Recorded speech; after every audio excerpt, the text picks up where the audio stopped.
Hello everyone, welcome to my channel unique study hub by Neha. This is Neha. तो कैसे हैं आप सब? होप सो सब बढ़िया होंगे।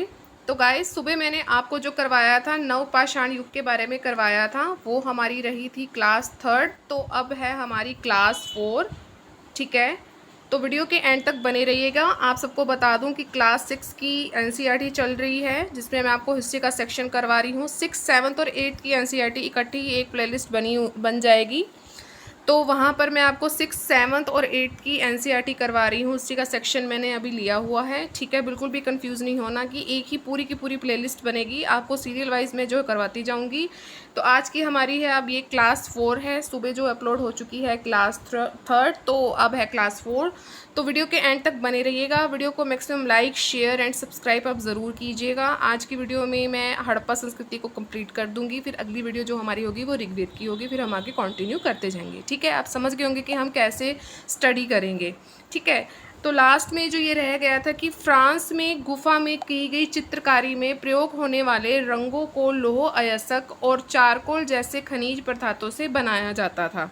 ठीक है, तो फ्रांस में जो गुफाएं होती थी ना, और वहाँ पे जो चित्रकारी की जाती थी और उन रंगों में क्या क्या होता था, ये आपसे क्वेश्चन पूछा जा सकता है कि फ्रांस की गुफा में की गई चित्रकारी में कैसे रंगों का जो है यूज़ किया जाता था। तो लौह अयस्क और चारकोल जैसे खनिज पदार्थों से बनाया जाता था उन रंगों को।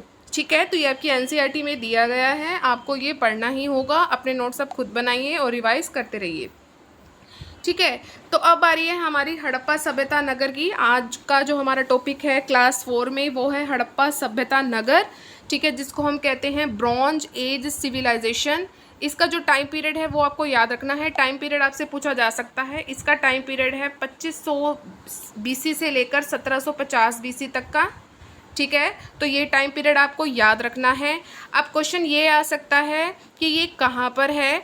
ठीक है, तो हड़प्पा सभ्यता नगर आपका आधुनिक जो अब पाकिस्तान है उसके पंजाब और सिंध प्रांतों, यानी कि भारत, गुजरात, राजस्थान, हरियाणा और पंजाब प्रांतों में मिले हैं। ठीक है, जो इनके अवशेष हैं, हड़प्पा सभ्यता नगर के अवशेष आपको कहाँ कहाँ मिले हैं, तो ये चीज़ आपको याद रखनी है। आपसे पूछा जा सकता है कि जो आपका आधुनिक पाकिस्तान है उसके पंजाब और सिंध प्रांतों भारत में मिले हैं, लोथल गुजरात, ठीक है, कालीबंगा राजस्थान, हरियाणा में आपको मिले हैं, बनवाली में मिले हैं।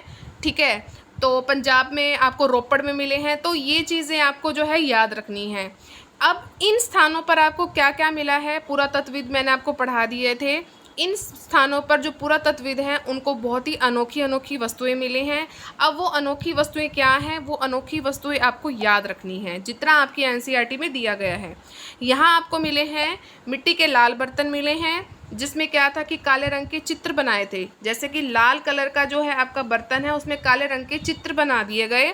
और पत्थर के बाट मिले हैं आपको, मुहरे हो गई, मनके हो गई, तांबे के उपकरण हो गए और पत्थर के लंबे ब्लेड मिले हैं। ठीक है, तो इतनी चीज़ें जो हैं हमें मिली हैं हड़प्पा सभ्यता नगर जब हमने खोज करी, दयाराम साहनी ने खोज करी है। ठीक है, तो उनको ये चीज़ें मिली हैं। काले रंग के चित्र किस पे बने मिले हैं, मिट्टी के बने, मतलब लाल बर्तन पे काले रंग के चित्र बने मिले हैं, पत्थर के बाट मिले हैं, मुहरे, मनके, तांबे के उपकरण और पत्थर के लंबे ब्लेड।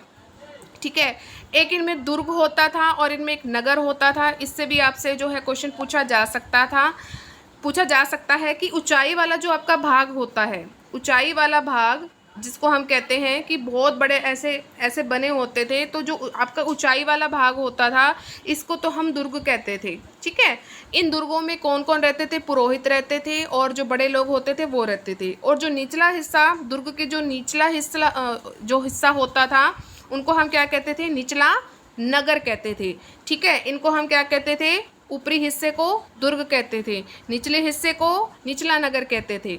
और जो इनकी जो दीवार है, अब देखिए दुर्ग बना है तो दीवार तो होंगी, तो जो इनकी दीवारें हैं ना, ये किससे बनी हुई थी, ये दीवारें इनकी पक्की ईंटों से बनी थी। क्वेश्चन आ सकता है कि इन दुर्ग और निचला नगर की जो चार दीवारियां हैं वो किससे बनी हुई थी, वो पक्की ईंटों से बनी हुई थी। एक खास बात इसमें ये है जो आपको याद रखनी है, मोहनजोदड़ो के बारे में आपने नाम ज़रूर सुना होगा कि मोहनजोदड़ो में आपका एक खास तालाब बनाया गया था जिसे आप महान स्नानागार कहा गया है। ठीक है। मोहनजोदड़ो में आपको महान स्नानागार मिला है, जो कि आपका एक बड़ा सा तालाब है। कालीबंगा और लोथल, कालीबंगा आपका राजस्थान में है, लोथल आपका गुजरात में है। जैसे अन्य नगरों में आपको अग्निकुंड मिले हैं, जिसमें आपको क्या था, अग्निकुंड मिले हैं, यहाँ पर यज्ञ किए जाते थे। अब अग्निकुंड मिले हैं तो यज्ञ ही होंगे। हड़प्पा, मोहनजोदड़ो और लोथल जैसे नगरों में बड़े बड़े आपको भंडार गृह मिले हैं। डायरेक्ट आपसे ऐसे ही क्वेश्चन पूछा जाता है कि कौन सी चीज़ आपके कौन से नगर में मिली है। जैसे आपसे क्वेश्चन पूछा जा सकता है कि बड़े बड़े भंडार गृह कहाँ मिले हैं, तो हड़प्पा और मोहनजोदड़ो में मिले हैं। ठीक है। और अग्निकुंड कहाँ मिले हैं, कालीबंगा जो कि आपका राजस्थान में है, और लोथल जो आपका गुजरात में है, यहाँ आपको अग्निकुंड मिले हैं। ठीक है। और एक इम्पॉर्टेंट क्वेश्चन है कि 7000 साल पहले यहाँ पर मेहरगढ़ में क्या होती थी, कपास की खेती होती थी। कहाँ होती थी, मेहरगढ़ में। तो ये चीज़ भी आपको याद रखनी है। आगे बढ़ते हैं हम। दिसंबर 2018 में ये आपका क्वेश्चन आया है सीटेट में ही, largest number of Harappa sites in India found in, कि जो आपके पुरातात्विक स्थल है वो सबसे ज़्यादा मात्रा में भारत में कहाँ पर पाए गए हैं, वो आपके गुजरात में पाए गए हैं। स्पेशली जो अगर गुजरात का नाम आता है ना, तो लोथल का नाम ज़रूर आता है, क्योंकि लोथल आपका गुजरात में है। तो यहाँ पर आपकी सबसे ज़्यादा साइट्स मिली हैं। तो ये आपका 2018 में क्वेश्चन आया हुआ है। आगे बढ़ते हैं। अब इसमें यह है कि नगरों का आरंभ कैसे हुआ, ये जो आपकी एनसीईआरटी में दिया गया है, इतना जो है आपको याद रखना ही होगा कि जो नगरों का आरंभ हुआ है हड़प्पा संस्कृति का, ये आपका लगभग 4700 साल पहले हुआ है। और हड़प्पा के नगरों की जो अंत की शुरुआत हुई थी वो आपकी 3900 साल पहले हुआ है। और जो इसके साथ साथ जो अन्य नगरों का विकास हुआ वो आपका 2500 साल पहले हुआ है। ये जितने भी आपको डेट दी गई हैं ये आपको सब याद रखनी है कि अगर नगरों का आरंभ पूछा जाए तो 4700, अगर अंत पूछा जाए तो 3900, और अगर आपके साथ में अन्य नगर आ गए हैं तो वो आपके होंगे 2500। अब बात करेंगे कि हम यहाँ पर जो आपके कच्चे माल की खोज भी यहाँ पर की गई है, तो वो कैसे की गई है वो पढ़ते हैं। इम्पॉर्टेंट है ये आपका टॉपिक कि जो हड़प्पा के लोग थे वो तांबे का आयात संभवतः आज के राजस्थान से करते थे। ठीक है। तो आपसे क्वेश्चन पूछा जा सकता है कि जो आज जो हमारा राजस्थान है जिसे हम देख रहे हैं, तो ये जो हड़प्पा के वासी थे वो क्या करते थे, वो तांबे का आयात करते थे।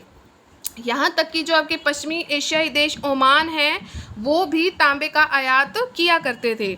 पश्चिम एशियाई ओमान और आपके हड़प्पा के लोग जो क्या करते थे, तांबे का आयात करते थे।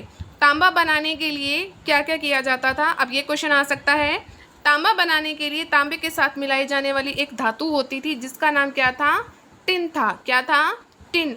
इस टिन का जो आयात है ये आधुनिक ईरान और अफ़गानिस्तान से किया जाता था। जो आज आपके वर्तमान में ईरान और अफ़गानिस्तान है, तो उस समय क्या किया जाता था, टिन के यहाँ से आयात किया जाता था। और इस टिन को क्या किया जाता था कि तांबे में इंक्लूड किया जाता था और इससे एक अच्छी चीज़ बनाई जाती थी।